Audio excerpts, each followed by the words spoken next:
매주 금요 기도회마다 저희 천안산울교회 또 세워나가는데 함께 기도해 주시고 또 이렇게 후원도 해 주시고 해서 이 자리를 빌어서 진심으로 감사를 드립니다.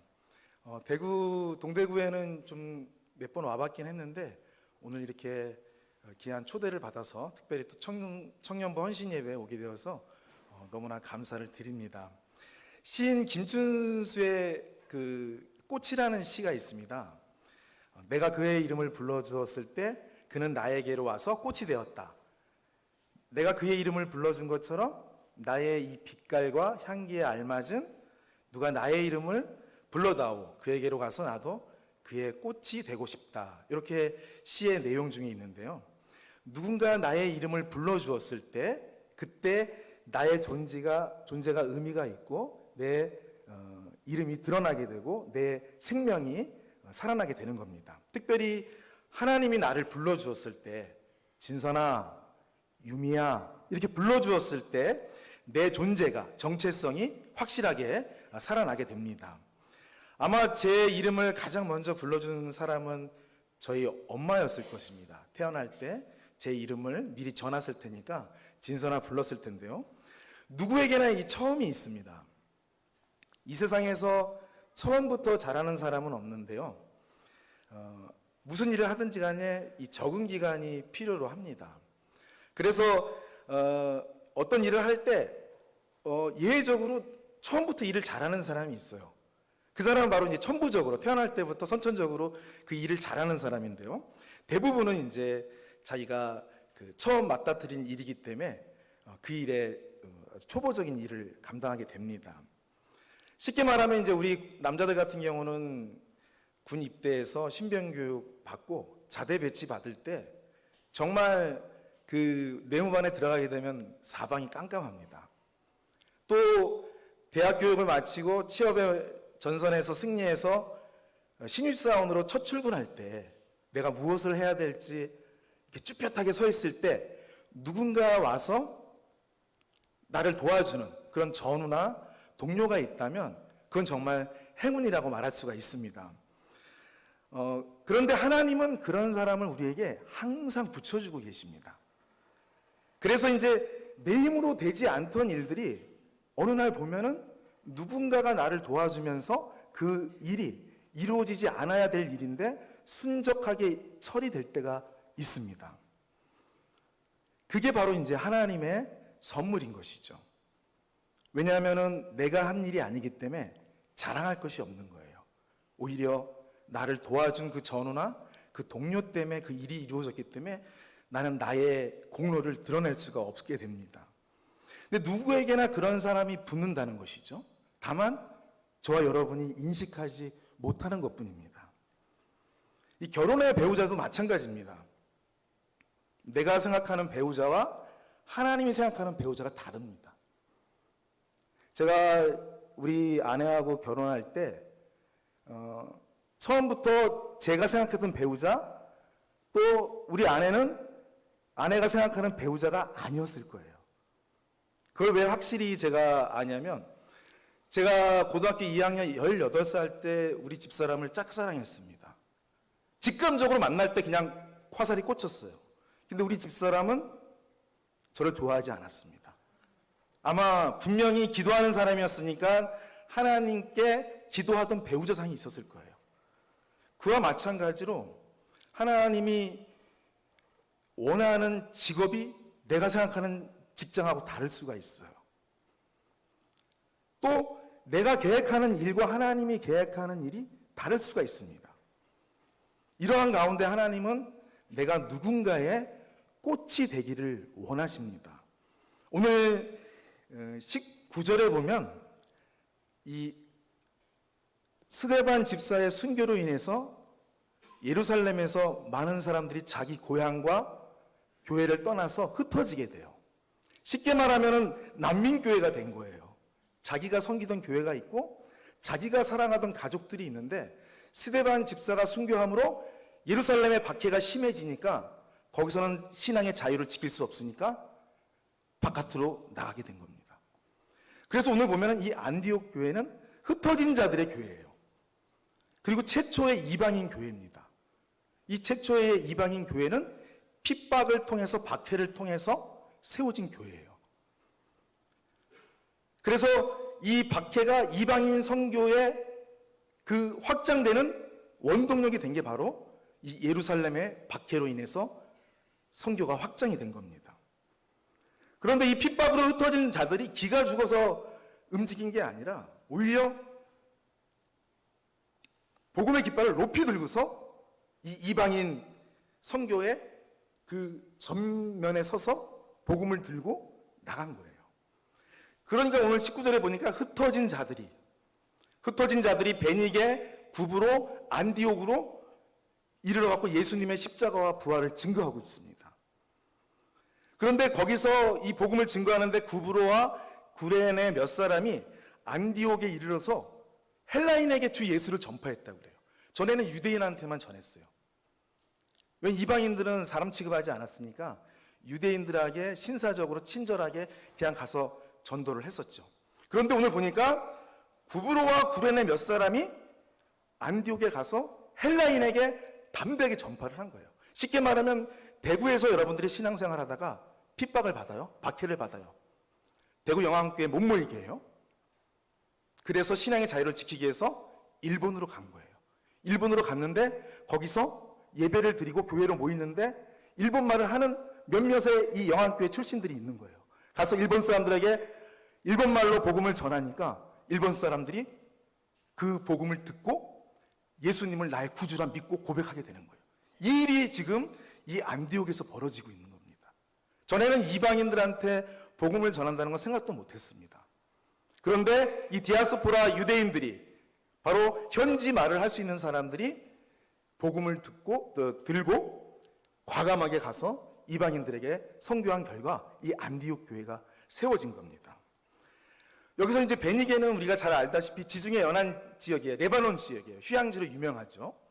그래서 이곳에서 우리가 잘 아는 두로와 시돈, 그 바알 숭배하던 그 두로와 시돈이 바로 이 지역입니다. 그리고 구브로는 이제 우리가 잘 알다시피 바나바의 고향이에요. 키프로스 섬. 바로 그 바나바의 고향인데요. 안디옥은 우리가 그 지도를 보면 이 비시디아 안디옥하고 수리아 안디옥 두 군데가 있어요. 근데 여기서는 이제 이 수리아 안디옥을 말하는 겁니다. 근데 이 안디옥에 BC 300년에 알렉산더 대왕의 장군 중에 한 사람인 이 셀루쿠스 1세가 여기다가 도시를 만들어요. 근데 안디옥은 이 하나만 만든 게, 아까 비시디아나 이 수리아 안디옥 두 개 만든 게 아니라 16개의 안디옥 도시를 만들어요. 그 중에 가장 번성하고 그리고 그 상업 중심지가 된 게 바로 오늘 본문에 나오는 시리아 안디옥입니다. 이 수리아 안디옥이에요. 여기가 이제 바로 로마, 알렉산드리아 다음으로 가장 번성한 그런 도시가 된 것입니다. 그런데 이렇게 된 이유는 바로 이 안디옥 도시의 지형적 특성이 있어요. 지중해하고 동쪽 아시아를 연결하는 중심지에 있고 교통의 중심지고 또 오론테스 강이 있어갖고 비옥한 이러한 그 자원들이 풍부해요. 거기다 결정적으로 뭐가 있냐면 이 셀루쿠스가 자기 아버지의 이름을 따서 이제 안디옥이라고 졌는데 지금으로 말하면은 이민 정책을 아주 이 당근을 잘 준 거예요. 여러분들이 이 안디옥에 와서 살면은 로마 시민권하고 동등하게 이 시민권을 보장해 주겠다 하니까는 인디아, 중국, 그리고 뭐 퇴역한 유대 군인들, 그리고 페르시아 사람들, 유대인, 마케도니아 이런 사방 곳곳에서 우리가 70년대나 60년대 미국 또 남미 이렇게 이민 가듯이 구름대 같이 몰려든 거예요. 그 몰려든 인구가 50만 명이에요. 근데 결국 이건 무슨 얘기를 하는 거냐면, 의미를 하냐면 그곳이 복음이 전해지기에 가장 좋은 밭이 돼버린 겁니다. 토양이 된 거예요.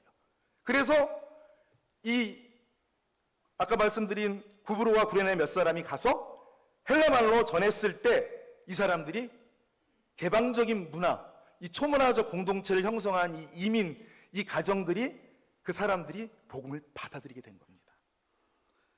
그래서 결국 안디옥이 최초의 이방인 교회가 세워진 그러한 동기가 된 것입니다. 이곳에서 이제 우리가 얘기하는 사도들이나 또 아니면 그 성령 충만했던 그 제자들뿐만 아니라 무명의 선교사들이 일어나서 복음을 전하게 된 거예요. 그런데 오늘 본문에 보면 주의 손이 함께 하시니까 수많은 사람들이 믿고 주께 돌아왔다고 본문에서 말씀하고 있습니다. 그러니까 한마디로 베드로나 사울 이런 쟁쟁한 사도들뿐만 아니라 복음을 전해 듣고서 회개하고 내가 주님의 뜻대로 살기로 결심한 사람들이 이제 그 사람들이 수많은 이름 없는 사람들이 복음 전파에 나서게 되니까 거칠 것이 없는 거예요. 복음 전파에 목숨을 걸게 된 것이죠.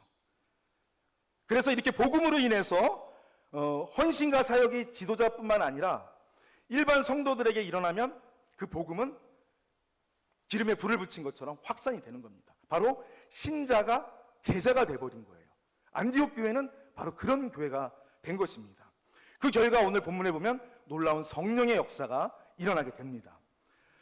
우리나라가 보면은 엊그저께 이제 강복절 맞이했지만 조선 말 때 이제 그 일제 강점기 때 조선의 수많은 백성들이 살기 위해서 또 많은 핍박을 피해서 만주, 연해주, 심지어 이제 화까지도 이제 이주를 했잖아요.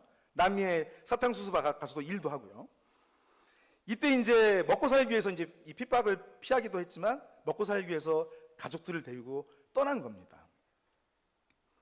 그 이방 나라에 가서 조선의 독립과 그리고 민족의 정체성을 유지하기 위해서 거기서 교육도 하고 그리고 군사학교도 시작하고 그리고 한인 공동체를 교회가 주도적으로 이제 유지하고 또 이끌어가는데 주축점이 된 게 바로 교회입니다. 6.25 때도 마찬가지예요. 6.25 때도 아무리 좋은 무기와 인해 전술 이 군인들이 많아 전쟁에 이길 수 있지만 무명의 용사들이 탱크를 맞고 죽었기 때문에 대한민국이 지금 존재하고 있는 겁니다. 물론 지도자의 역할은 분명히 있습니다. 그러나 무명의 군인들의 죽음이 있었기에 지금의 대한민국이 지금 서 있는 것입니다. 나라와 민족의 위기 앞에 언제나 교회가 있었어요. 교회의 헌신적인 사랑과 기도가 바로 그 힘이 된 것입니다. 기독교가 왕성했던 곳이 바로 평양이에요. 북한이에요. 그런데 그 북한 주민들이 신앙의 자유를 찾아서 남한으로 피난 와서 정착하게 됨으로 인해서 남한은 기독교가 왕성하게 부흥이 된 거예요. 그러니까 북한의 박해나 흩어짐이나 그 공산군의 그 신앙의 자유를 압박하는 정책이 없었다면 지금 이 남한의 기독교 부흥은 있을 수가 없었던 것이죠. 이와 같이 하나님은 인간의 생각으로 내 지혜로 판단하는 것과 달리 하나님의 그 지혜는 끝이 없어요. 놀라울 정도죠. 결국 오늘 우리가 본문에서 보듯이 스데반 집사님의 이 순교 이후 잠잠할 줄 알았어요. 그냥 눌러버리면 야, 저 이단 기독교 끝날 거야. 그런데 박해를 받으면 받을수록 점점 더 확산이 돼가고 있는 거예요. 제가 어렸을 때 보면 우리 어르신들 많이 알겠지만은 청개구리 이야기, 우리 어린이들 많이 알지만 청개구리 이야기 있잖아요. 하라고 하면은 하기 싫고 하지 말라고 그러면 하잖아요. 제가 중학교 때 교회 저 혼자 다녔는데 수련회 간다면 엄마가 못 가게 하는 거예요. 그러면 그냥 길을 쓰고 내가 그 수련회 간다고 그냥 막 울면서 불면서 땡강 써갖고 수련회 갔는데요. 막상 대학교 입학해서 이념이 들어오니까요. 막스레이닌주의가 들어오고 내가 그 운동권에 들어가야 되다 보니까 엄마가 교회 가라고 그래도 가기가 싫은 거예요. 그런데 오늘 보면은 이 복음의 생명력은 점점 탄압을 받을수록 핍박을 받으면 받을수록 에너지가 계속 충전이 돼요. 넘쳐나게 되는 것이죠. 그래서 예수님의 그 부활의 생명력, 스데반 집사님의 순교, 그리고 복음의 전도자들이 그 에너지를 갖고서 이방인들에게 복음을 전하기 시작하자 이 물 만난 고기처럼 복음이 확산이 되는 것입니다. 그래서 오늘 21절 말씀 같이 한번 읽어보겠습니다. 21절 시작. 주의 손이 그들과 함께 하심에 수많은 사람들이 믿고 주께 돌아오더라. 여기 누구의 손이라고 그래요? 정진선의 손이요? 내 손이요? 아니, 주의 손입니다. 주의 손이 그들과 함께 하십니다. 주의 피 묻은 손이 그 복음을 전하는 자, 듣는 자, 유대인, 헬라인, 그 모든 이방인들에게 함께 하시니까 셀 수 없을 정도의 많은 사람들이 주님께 나아오는 거예요. 내가 한 게 아니죠. 주의 손이 함께 하시니까 예수님을 나의 구주로 믿게 된 겁니다. 보통 우리는 내가 담대하게 오늘 한 100명에게 전했어. 내가 그리고 그 전도하는 VIP 얼마나 케어했는데, 내가 초상당했을 때 가서 일해주고, 내가 김장김치 담가주고, 내가 했다고, 내가 노력했다고, 이만큼 해서 내가 해서 된 거야, 이렇게 생각하는 경우가 많아요. 은연중에 자랑을 하죠. 그런데 오늘 본문은 분명히 주의 손이라고 못을 박습니다. 우리가 무슨 일을 하든지 주의 손이 함께할 때 역사가 일어나고 부흥이 시작되고 회복이 일어나는 것입니다. 저와 여러분, 이제부터 내 손이 아니라 주의 손이 일하시는 것을 보고 그 살아있는 믿음의 증인으로 살아가시기를 간절히 소망합니다. 제가 아무 연고 없는 이 천안에 개척하러 내려왔어요. 진짜 아무도 없어요. 근데 어떻게 천안에 내려왔는지 내려와서 살고 있는데, 오늘 보니까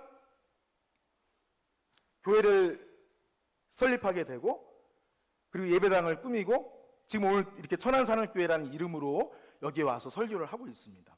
그런데요, 아무 연고도 없는 그 천안에 왔는데 하나님이 어떻게 하셨을까요? 아무도 없어요. 그리고 거실에서 예배를 드렸어요. 거실에서 예배 드리니까 밑에 사람들 올 때마다, 예배 드릴 때마다 올라와서 조용히 해달라, 내가 이럴 줄 알았다, 예수 믿는 사람들이구나 하면서 막 그 핍박을 하면서, 어떡하지? 예배당 없이 교회를 만들려고 했는데, 이거 나사렛 대학교에도 빌려보고, 강의실도 빌려보고, 아니면 공유 카페, 공유 건물 이런 거 한번 가서 빌려볼까? 이런 생각들이 들었어요. 근데 하나님은 아무런 일도 안 하시는 것 같았는데 계속해서 주목해서 우리 가정을 지켜보고 있었던 것입니다. 그리고 1년여의 가정 거실에서 드리던 예배 속에서 사람을 붙여주세요. 그런데 그 사람은 제가 본 일이 한 번도 없는 사람이에요. 그 사람도 저를 본 일이 없었죠. 올해 5월 달에 만났어요.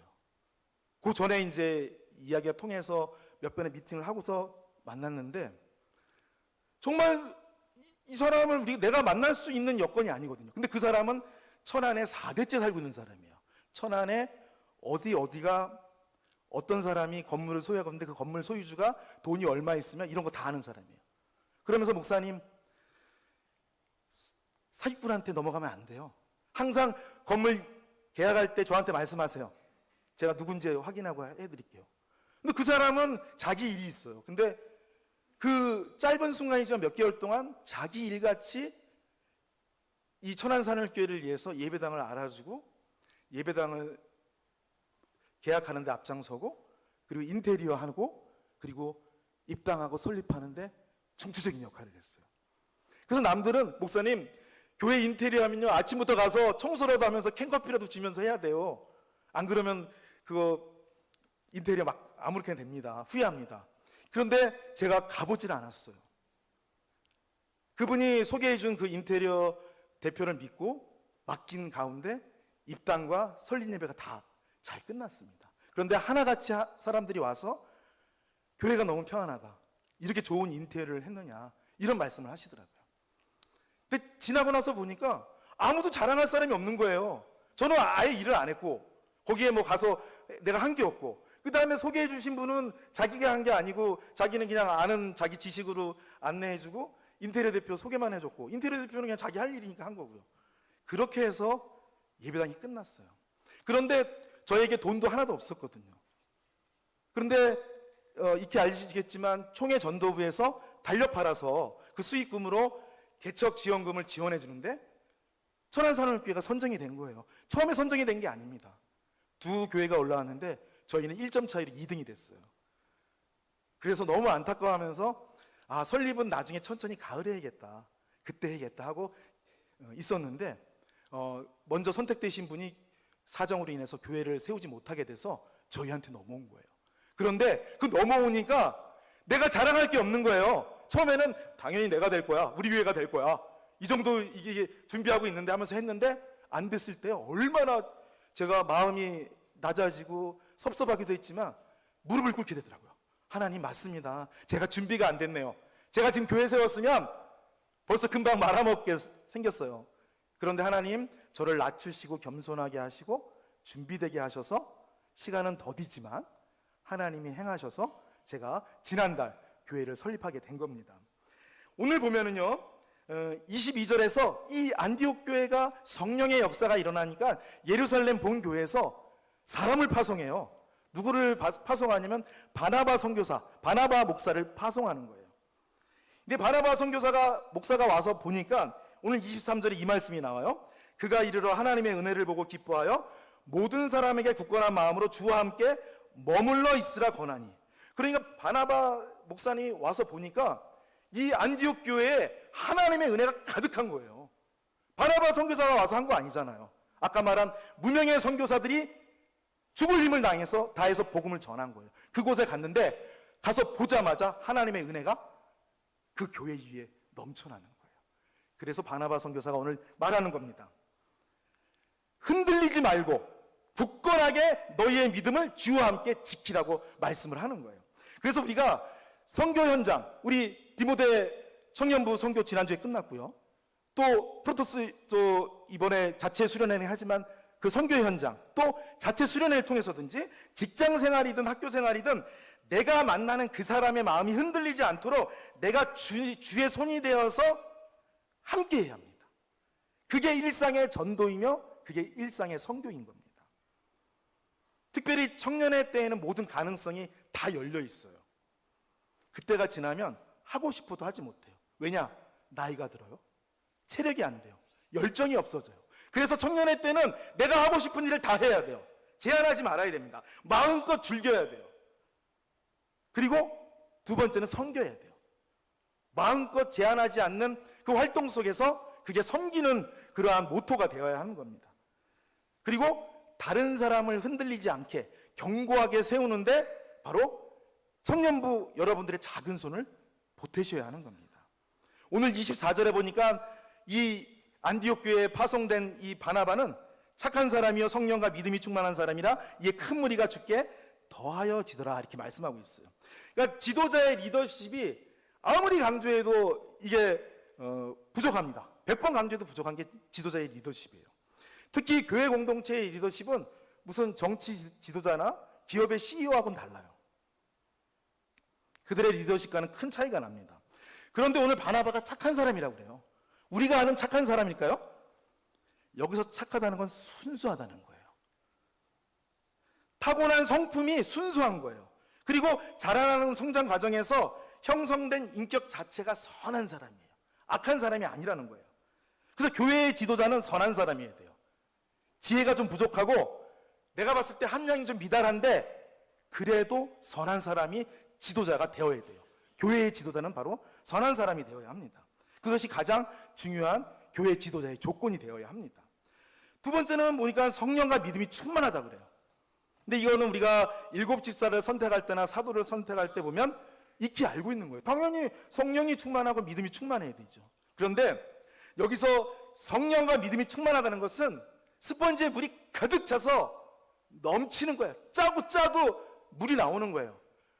고깃배에 고기가 가득 차갖고 고깃배가 기울어질 정도로 가득 찬 게 바로 성령과 믿음이 충만한 사람인 거예요. 근데 오늘 바나바가 바로 그 성령과 믿음이 충만하다고 그래요. 이것은 뭐냐면 하나님이 주신 일반 은총, 선한 인격 이외에 하나님이 주신 특별 은총으로 성령과 믿음이 충만한 게 결합이 되니까 이게 바로 하나님 나라의 지도자가 되는 겁니다. 이 두 가지가 없을 경우에 교회는 흔들리고 삐뚤어지게 되는 겁니다. 또한 바나바의 이름이 우리가 잘 알다시피 위로자예요. 중재자예요. 그 이름의 뜻을 우리가 안다면 얼마나 많은 사람들이 그 바나바를 봤을 때 신앙적으로 본이 되었다는 것을 우리가 알 수가 있습니다. 아까 말한 것처럼 바나바는 안디옥 교회를 보면서 그곳에 교회가 얼마나 크지? 3층이야 아니면 한 500평 돼? 교회는 한 1000명 되나? 이걸 본 게 아니에요. 바나바는 안디옥 교회에 임한 하나님의 은혜를 본 것입니다. 하나님의 은혜를 주목했어요. 그 무리들 위에 그 모인 예수 그리스도를 나의 구주라 믿고 있는 그 복음의 사람들이 모인 그 무리들 위에 하나님의 은혜가 임재해 있는 것을 보게 된 것이죠. 이런 사람 위에 하나님께서 이런 지도자 위에 하나님의 은혜를 폭포수와 같이 붓는 것입니다. 그러니까 부흥될 수밖에 없어요. 하나님의 은혜가 넘쳐날 수밖에 없는 겁니다. 이와 같은 좋은 지도자가 좋은 교인들과 함께 있을 때 어떤 결과가 일어나겠습니까? 바로 오늘 24절 후반부에 이에 큰 무리가 주께 더하여진다고 말씀하고 있습니다. 바로 뛰어난 걸출한 그 바나바로 인해서 많은 사람들이 주께 더해지는 거예요. 놀라운 부흥의 역사가 일어나게 되는 겁니다. 그러면서 오늘 또 바나바를 보면 겸손한 사람이에요. 근데 우리가 겸손할 때 생각하면 그냥 나의 좀 의지를 좀 죽이고 내가 생각하는 게 있지만 이거 잠깐 숨겨두고서 그럴 때 겸손하다고 할 수가 있는데요. 오늘 보면은 이 바나바는 2인자로 사는 것에 주저하지 않아요. 도리어 2인자로 있기를 자처합니다. 근데 이런 자세는 세상에서 볼 수 없는 거예요. 세상에서는 만년 2인자로 있으면 아이고 저 무능력한 사람 아직도 과장이래, 아직도 주임이야 이렇게 얘기를 하는데 오늘 보면은 바로 이 바나바는 2인자 되기를 자처하고 있습니다. 그리고 바나바의 이름이 특이해요. 앞으로 읽어도 바나바, 뒤로 읽어도 바나바예요. 그러니까 바나바는 이름 그대로 속과 겉이 똑같은 사람이라는 거예요.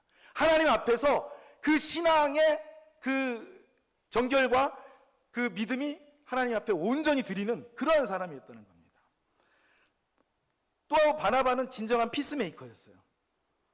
그래서 우리가 선교할 때나 직장이나 또 그 직장의 팀원들과 회의할 때나 또 조직 내에서 이 바나바와 같은 사람, 중재하는 사람, 그런 둥근 네모가 필요해요. 그냥 명령 내리는 사람, 그냥 예의하는 그러한 사람만 필요한 것이 아니라 이 모든 의견을 조화시키고 둥근 네모가 되어서 평화를 만들어가는 사람이 바로 이 리더가 되어야 됩니다. 오늘 바나바는 어느 누가 봐도 다 인정하는 사람이었어요. 세상에서 보면은 완벽한 사람은 하나도 없어요. 아무리 인격 수양 많이 하고 수련을 많이 닦아도 다들 자기의 그 마음 속에 욕심이나 탐욕 그리고 살다 보면 허점들이 많이 발견하게 돼요. 그래서 대통령을 뽑아도 100%가 없어요.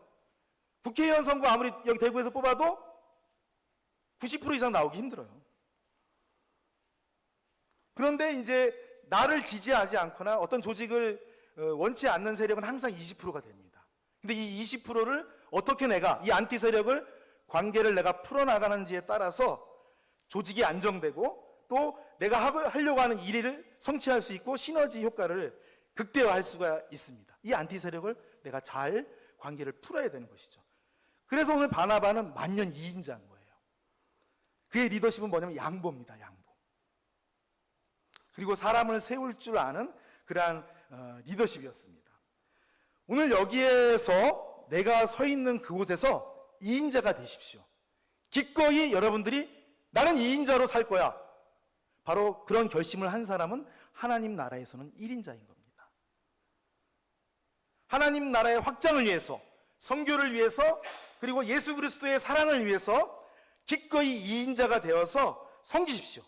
그럴 경우 하나님이 그에게 주시는 상급은 상상할 수도 없을 만큼 쏟아 부어 주십니다. 그런데 오늘 바나바는 이 안디옥 교회의 놀라운 그 부흥에 모인 성도들을 바라보면서 야, 이거 내가 한 거야 이렇게 할 수 있었는데 바나바는 이 많은 성도들을 하나님 말씀대로 가르치고 양육하기 위해서는 내 힘으로는 안 돼. 누가 나와 같이 이 일을 할 수 있을까? 근데 생각이 났는데 10년 전에 디아스포라 다소에서 만난 청년 사울이 기억이 난 거예요. 그래서 그 사울을 찾으러 가요. 오늘 25절에 보니까 바나바가 사울을 찾으러 다소에 가서, 그러니까 우리가 보통 내가 그 영광을 취하잖아요. 내가 잘했어. 그런데 바나바는 아까 말씀드린 대로 하나님의 사람이었습니다. 자기의 영광을 구하는 자가 아니었어요. 그래서 지금 벌어지고 있는 이 놀라운 성령의 역사에 가장 필요한 사람은 내가 아니라 사울이야. 내가 그를 모셔와야지. 그래서 정중히 초청하고자 다소에 간 겁니다. 사울을 설득하기 위해서. 근데 여기 찾으러 갔다는 것은요, 누가복음 그 2장 44절 45절에 나와요.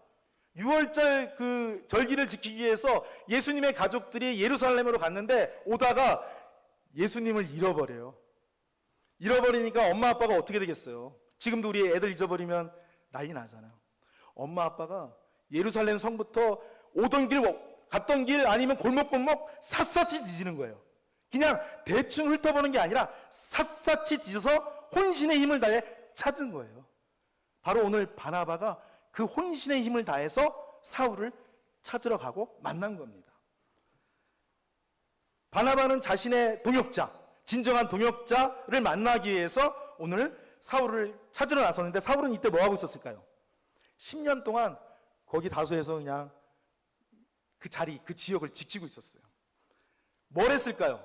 제가 추측하기에는 말씀 공부, 기도 공부, 그리고 선교 전략을 아주 충실하게 준비하고 짰을 거라고 생각합니다.